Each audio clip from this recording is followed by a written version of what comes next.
Hey there, thanks for joining us at the Rabbit Hole of Research, where you'll learn a few facts that you can impress your friends with at a party.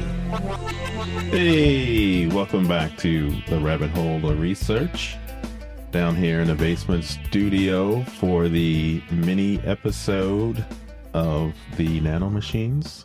It's a tiny episode about tiny things. It's a tiny episode about tiny things, so... And I'm in my own tiny little space as well. Nick is not. He's in the studio basement B. I don't know. Sub-basement. Studio basement. I'm in a smaller, more underground basement. Yes, a secret location. Yeah, this episode here, Valentine's Day is in a couple days after this comes out. You are all Friday, my Valentine. That's it. So you can listen to some episodes, and after you get done catching up, you can then go see Captain America Brave New World. Also comes out February 14th. That's going to be exciting. We're excited here at the Rabbit Hole Research. That's where you guys are going for Valentine's Day, right? I don't think we have any plans. I don't think we have any plans, no.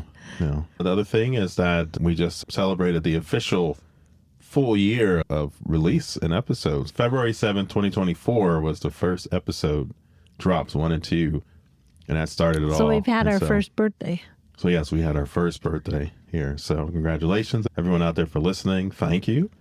And thank you. Hang on. We'll see. The Only best is still to come. 20 more years of this. 20 more years. Yes. Oh, geez. So yeah. Think and drink. We're done. That's right. Yeah, then it's over. Then it gets real crazy. But yeah, that was last episode was really fun. Talking about nanites, it was just Nick and I. This time you have me, Joe, here. We have Georgia. Hello. And you got Nick. You've been hearing our voices, but I just think I like to introduce and make sure everyone's healthy and here. So a couple things that were cool and happened since then was that there was a paper that just came out on the 7th, our 1-year anniversary, believe it or not. Groups from Northwestern and George Washington University, they produced a new wireless device that measures multiple heart functions. And so this device uses conductive silver nanowires coated with gold to improve the signal, and then a series of light-emitting diodes. And this device, it can measure different electrical signals from the heart and also calcium levels. And the idea is that they can use this information that's being sent out for treating patients and even studying the progression of cardiac diseases. So just right here, I didn't mention nanowires in the episode. We talked mostly like nanoparticles and then the more futuristic nanomachines and robots, but nanowires would fall into that, this kind of nanotechnology and devices. So that was super cool. We just talked about it, and here it is. For nanowires, do they have to stay at a certain length to be considered nanowire, or no? I think it's the size, so the diameter, let's say. And that makes it a nanowire. I guess you're asking if you make one like a meter long, is it still a nanowire? I think yes, because the dimensionality of it would be still the but naked they're probably pretty short. These ones probably, yes. Your heart's not that big, so I bet you it's like a little tiny device. But that was really neat. So it was published in the Journal of Science Advances. We'll put that in the show notes for y'all. No hand waving them there. That's real. The other thing we got was from Alex off of YouTube. He had a couple mentions of nanites from the DC world, The Flash, and then Legends of Tomorrow, and using nano machines to disrupt the speedster or the speed force, the energy field that grants the speedsters their power. I'm not going to talk a lot about that because we actually have a speedster episode coming up in a few episodes. What? I don't remember that. That's it, yeah. It's coming up. It just happened so fast. You missed it. It was a blur. You must not be able to comprehend it. And so the idea of the speed force is that it helps with metabolism, healing, reflexes, and even phasing and things like that. And so if you think about can nanites be used or nanobots, they could actually be used to interfere with like neuronal pathways. And so kind of reaction speeds, perceptions, it would slow them down to a point in their kind of world.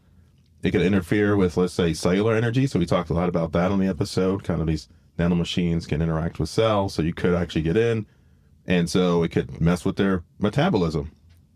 And then they can't actually process energy fast enough or generate energy fast enough to go fast.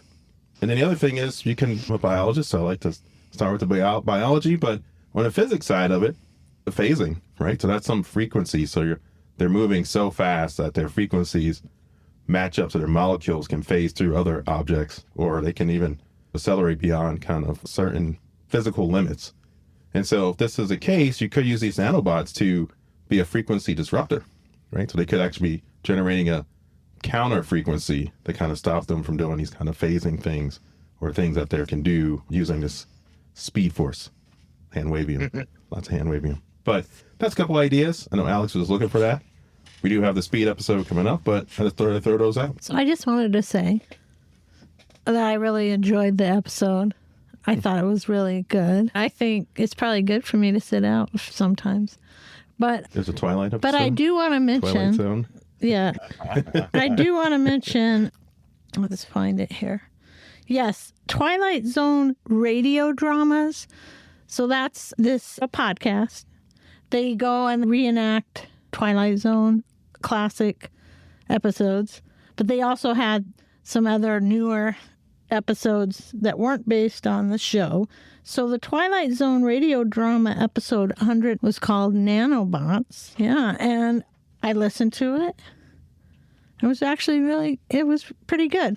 But it really was, like you talked about, the gray goo. Right, yep. It was pretty much like that. They don't use the term gray goo. Yeah. But it was pretty terrifying because it was about how we create things to solve certain problems. And then that solution is obviously much worse than the original problem. So that was the idea. And I didn't even know that this Twilight Zone radio dramas existed. Yeah, so they went reenact different episodes. Right. I don't think it's airing anymore. I think it was through 2012, and Stacy Keach was the host. And I think it was actually financed by the Rod Serling estate. That's pretty cool. Yeah. That's really cool. So, yeah. There you go. We'll put that into the So never show notes. doubt that there's a Twilight Zone related. We knew you would come through for us on a mini episode. But another point in this episode, the nanobot was really supposed to be used to clean up oil spills, eat oils. And I know that we don't have something like that, but they have actual bacteria that does that, right? Or they are working on bacteria, that can actually be used like a bioremediation. Yeah. And there's also, they're using that bacteria to eat sunken ships. What? They would eat the material of the sunken ship to get rid of is that not right? I don't know. It could potentially be. I didn't know think they that had was to, true. And actually, I don't think it's even on purpose. I think that's just what's happening because the Titanic. Yes, there are. The Titanic is obviously sunken. And I guess it's really, I guess you would call that erosion, but it's more than just erosion. It's like something's eating it. Yeah, I don't. And if only they could take those same things that are eating this sunken ship and eat up other scraps that they don't. I don't know. It seems like that's a potential. I'm sure people, but that's chips are in the iron, so there are bacteria that eats iron or uses the iron and breaks it down. So it's like a material source, and they would do that. I think that's recycling the nutrients back into the oceans.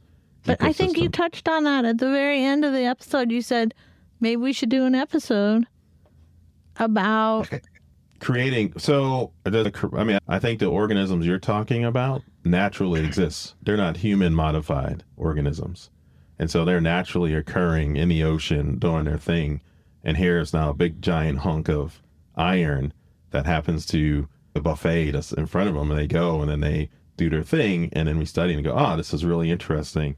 How can we manipulate that? Because some of these organisms might be sensitive to oxygen, things like that. So how do we move it to other environments? And I don't know. I would have to look it up a little bit, but that's. And then you have the alternate of what you're talking about is using an organism and then engineering it to do a particular function. So I think we have two different categories: naturally existing, and then modifying even that naturally existing thing to do something else that has a different function that it normally doesn't, or let's say it has that function, but it doesn't do it all the time. Like it only eats 2% of the iron, and you need to eat 80%. So then can you modify it to actually process more iron or more plastic or oil or whatever you're trying to feed it to actually use it and use it more efficiently? So what's the byproducts of it? Maybe it could eat microplastics. You could have something eating yes, you can think of a bunch of stuff. And we did talk about, maybe we should have an episode on creating organisms. I don't know, that was the one. So anyway. But yeah, no. Anyway, that's just want to separate those two things. People listening, that there's naturally occurring things doing some cool things. No, I understand that. And then there's engineered, and the thing eating the Titanic, I believe, is a naturally occurring ocean bacterium. But then I think they were going to take that idea and try to... And that could be true. Yeah. Engineer, so you can figure out what genes are working and then put that into something else. Genetically modifying an organism. Just do it that way. Are you there, Nick? Yeah. No, I was just listening to this one. Yes. No, there's some cool stuff, organisms out there. That'd be a fun episode. No, I think we'll do it. Yeah. The whole idea of trying to replicate an ability that they have to make it be like that main thing that they do. And I guess that'd be a really cool thing. To spin it back to the episode, I think the idea is then don't use a living organism. Can you use nanites or nanomachines to now do that thing, right? Yeah. So now you have a non-living entity that is doing that work for you. But it could go bad, like they warn in the Twilight Zone. I think why this episode was particularly interesting is the whole idea of science fiction influencing real science, and then that real science then influencing fiction, like that cycle, and to really see it is something plausible. So I think that was, No, you go from, in fiction generally, you do have kind of forecasting of things that could come, but then also you get to explore the warnings and what can go wrong if you're not careful, right? We talk about that in horror. We've mentioned this a few times on the episode that fiction and writing is a way to explore different ideas, but we don't heed the warnings. Doesn't seem like so. Then you get into the apocalypse. Wow. Yeah, I think that's it on my end. Anything else? What we got? Nothing? No. Looking forward to Captain America: Brave New World. Valentine's Day. It's gonna be even though you're not. I was gonna say even though you're not Team Cap. Yeah, whatever. Yeah. All right. What is that supposed to mean? From Civil War. He was Team Iron Man. I am. Still am. Oh. Yeah. Well, I was Team Cap. Yeah, I was Team Cap too. Yeah. Oh. Like, the way Iron Man went about it, it was all wrong, but I'm going to have that in a whole other that's episode. Right. That's probably not nothing to do with, except Iron Man's suit was nanite. Okay. He slapped it. Not that one, you're right. Civil War was not, but he did get there. Yeah. Then he gave the nanites to Cap and it was like, you're going to need this. That's it for me. And so you've got me, Joe. We got Georgia here. We got Nick. And we went down a nano hole. Tight fit. Yeah, that's right. Yeah. All right. Take it easy out there. Stay big. Love you all. Bye.